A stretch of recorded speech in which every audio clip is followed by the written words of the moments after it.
Captain ने जैसे ही वो चीख सुनी, कैप्टन ने कहा, लगता है कुछ गड़बड़ है। ये कहकर कैप्टन ने उस दिशा की तरफ दौड़ लगा दी। कुछ ही दूरी पर झाड़ियों के उस तरफ सभी लोग खड़े थे। कैप्टन किसी तरह उनके पास पहुंचा। कुछ दोस्त हाथ में टॉर्च लेकर आसपास के इलाके पर नजर रख रहे थे। तभी कैप्टन हांफते कांपते हुए उनके पास पहुंचा। कैप्टन ने उन लोगों से कहा, ये कौन चीख रहा था अभी? तभी उन 5 में से एक लड़के ने कहा, ये बहादुर माधुरी चिल्लाई। गुड़िया देखकर डर गई। कैप्टन ने पूछा, गुड़िया? कौन सी गुड़िया? तभी उनमें से एक लड़के ने कहा, ये देखो। ये कहकर उसने टॉर्च पेड़ की तरफ घुमा दी। वहां एक पेड़ से पतले धागे के सहारे काले रंग की गुड़िया लटकी हुई थी। फटी पुरानी हालत में उस गुड़िया के अंदर घास फूस भरी हुई थी, जो फटे कपड़े से बाहर निकल रही थी, और सफेद चूने से बनाई गई आंखें और भी ज्यादा डरावनी लग रही थी। और चेहरा तो बेहद ही डरावना था, और साथ ही साथ अजीब भी थी वो गुड़िया। उस गुड़िया से नजर हटाते हुए कैप्टन ने पूछा, तुम्हारे बाकी के दोस्त कहाँ हैं? तो उनमें से एक लड़के ने कहा, वो 5 लोग तो आइलैंड के दूसरी तरफ घूमने गए हैं। कितना अच्छा इलाका है, भला हम घूमने क्यों ना जाए? कप्तान ने गुस्से में कहा, ये कोई पिकनिक स्पॉट नहीं है जो तुम यहाँ पर घूम रहे हो। यहाँ से जल्द निकलना होगा। उन सभी 5 ने कप्तान की तरफ देखा, पर तभी एक लड़की बोली, निकलना होगा? पर क्यों? 2 दिन के बाद हमने जमीन पर कदम रखा है, और खाना भी खत्म हो चुका है, और भूख भी बहुत लग रही है। यहाँ कुछ तो खाने को मिलेगा। कप्तान ने उन सब की तरफ देखते हुए दबी आवाज में पर गुस्से में कहा, जैसे तुम्हें भूख लग रही है, वैसे ही इस टापू पर कई खूंखार जानवर शिकार का इंतजार कर रहे हैं। मारना तो छोड़ो, अगर किसी जानवर ने जख्मी भी किया तो ना हमारे पास अस्पताल है, ना दवाइयाँ। अगर जिंदा रहना चाहते हो तो जल्द से जल्द वापस जाकर शिप में बैठ जाओ, और तब तक नीचे मत उतरना जब तक मैं नहीं कहता। कप्तान की बात सुनकर एक लड़की ने कहा, बाकी दोस्तों को भी ले जाते हैं। तो उस लड़की ने जोर से आवाज लगा दी, दीपा जल्दी चलो। इतना सुनकर कप्तान का गुस्सा 7वें आसमान पर पहुंच गया। कप्तान ने कहा, चीखो मत, बाकी दोस्तों को मैं देखता हूँ। तुम शिप की तरफ जाओ। सब शिप की तरफ चलने लगे। तभी उस वीरान टापू के सन्नाटे को चीरती हुई एक चीख सुनाई दी।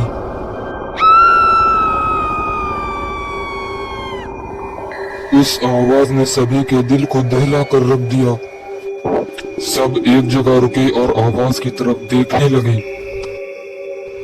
तभी उस तरफ की घनी झाड़ियों में हलचल दिखने लगी। ऐसा लग रहा था कि उन झाड़ियों के पीछे से कोई जमीन पर रेंगते हुए, दर्द में तड़पते हुए, चिल्लाते हुए हमारी तरफ बढ़ रहा था। कप्तान एकटक उसी तरफ देख रहा था, और उसके पीछे खड़े सभी लोग भी उस हलचल को देख रहे थे। तभी लगा कि कोई लड़खड़ाता हुआ उन्हीं की तरफ बढ़ रहा है।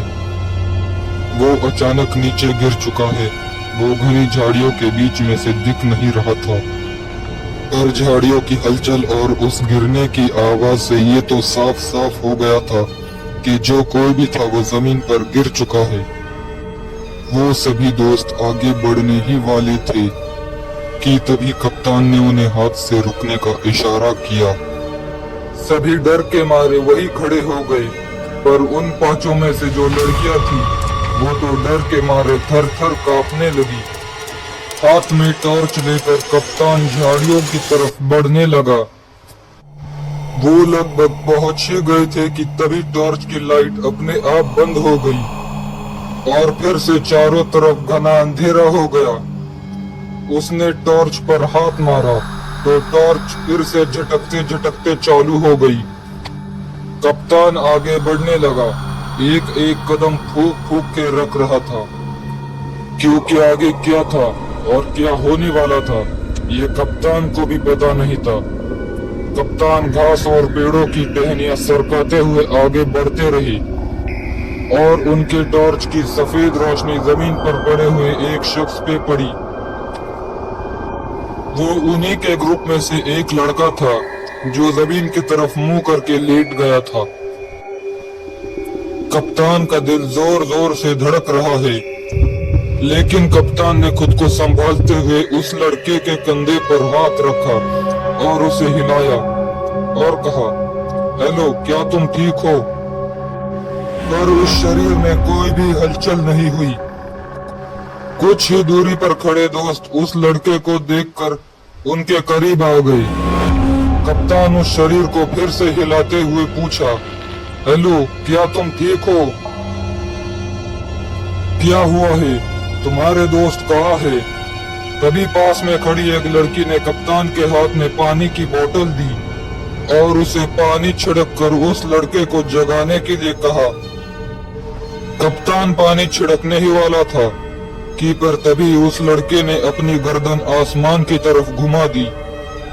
हर किसी की उसकी आंखें देखकर आत्मा दहल गई, क्योंकि उसकी आंखें नहीं थी, किसी ने उसकी बड़ी बेदर्दी से आंखें निकाल दी थी।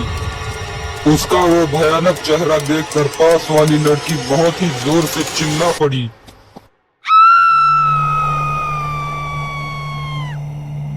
तभी वो आदमी हंसने लगा और कहने लगा, अंधेरा ना मिटेगा ना सूरज उगेगा। उसका जिस्म जमीन की तरफ था और गर्दन आसमान की ओर।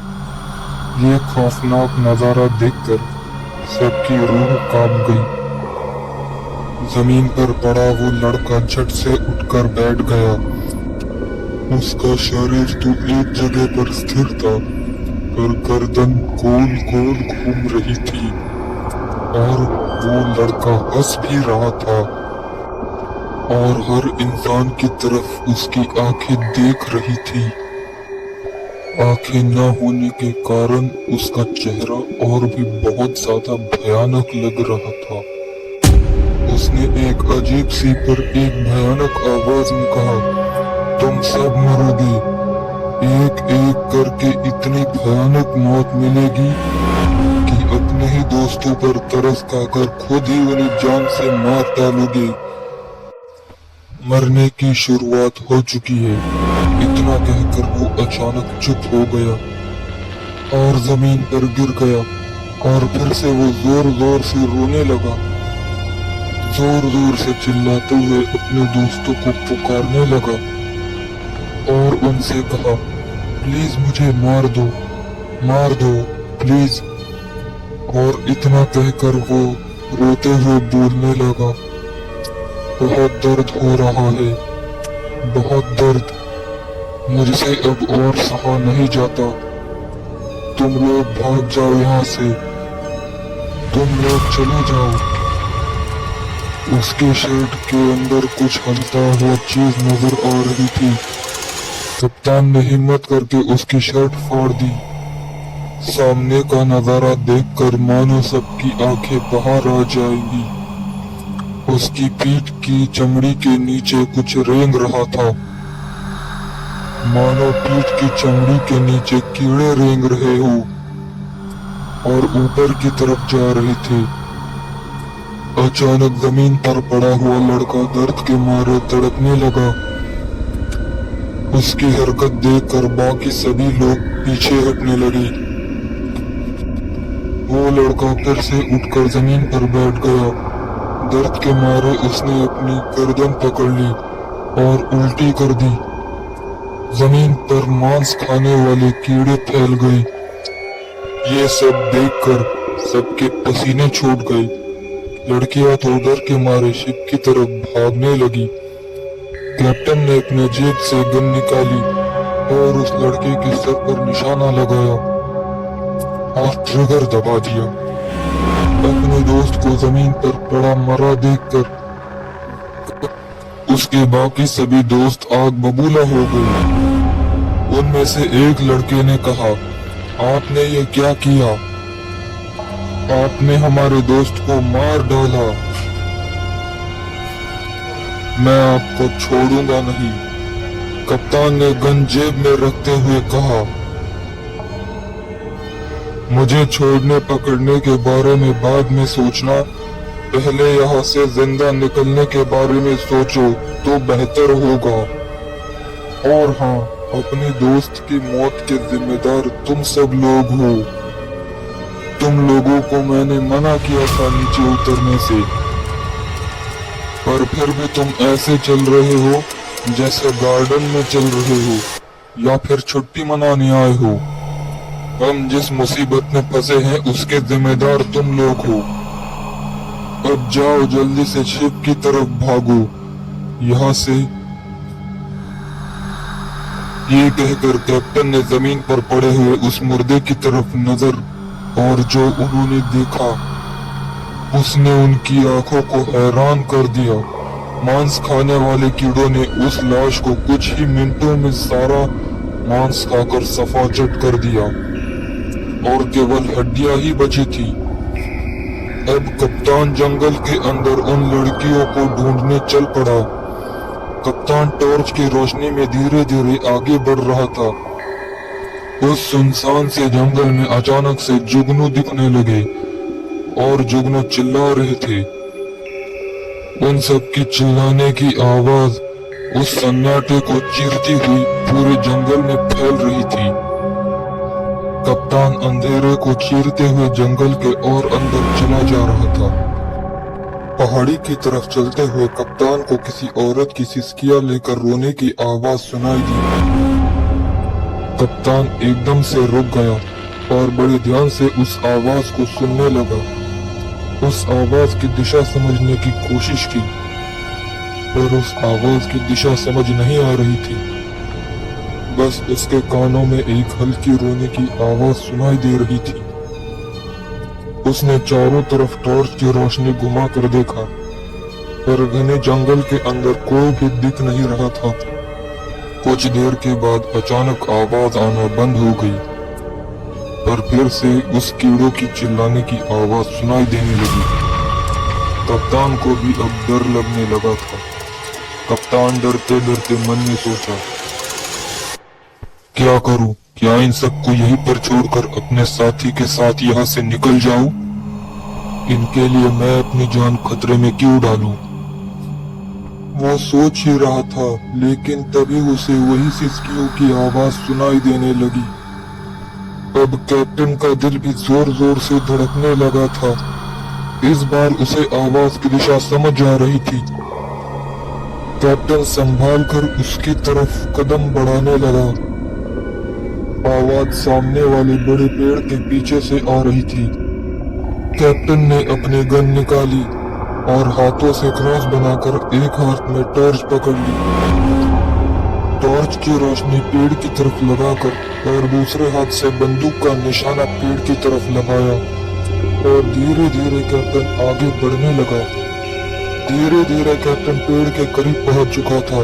उसने टॉर्च की रोशनी पेड़ की तरफ लगा दी, पर वहां कोई नहीं था सिवाय एक लकड़ी की बनी काली गुड़िया के। उन्होंने चारों तरफ रोशनी घुमाई, पर कोई औरत नजर नहीं आई।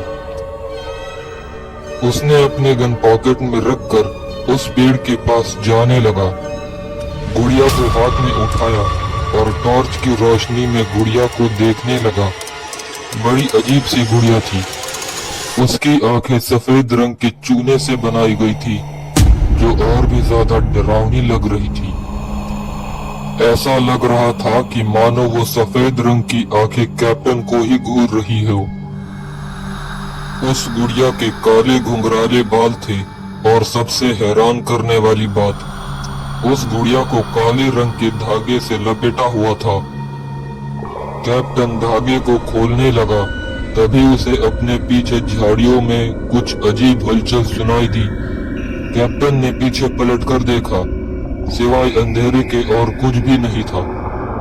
बस एक खूंखार जानवर के कुर्राने की आवाज सुनाई दे रही थी। उसने इस बात को नजरअंदाज करके वापस से उस गुड़िया पर बंधा हुआ काला धागा पूरी तरीके से खोल दिया और अगले ही पल वो गुड़िया हाथ से गायब हो गई। बिल्कुल किसी चमगादड़ की तरह वो हवा में गायब हो गई। कप्तान ने कहा, यह क्या हुआ?